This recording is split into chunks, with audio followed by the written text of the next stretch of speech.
Now, all this snow and cold creates special challenges for people who are elderly, sick, or disabled.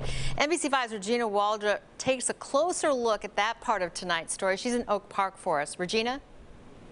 Allison, so many of us lead vulnerable lives, especially people who have health problems, the elderly, and this weather that's battering us right now, making those folks all the more vulnerable.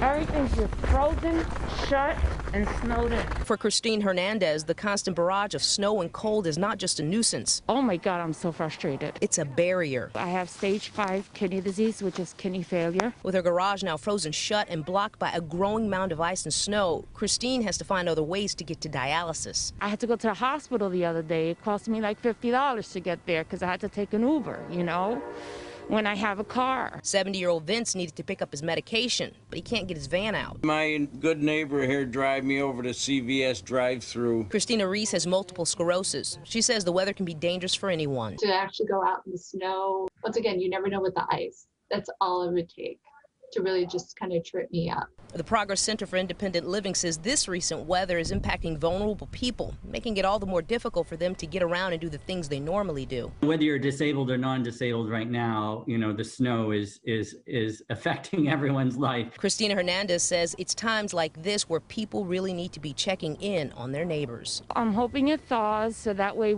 it'll enable us to actually go back to having like a little bit of a normal life.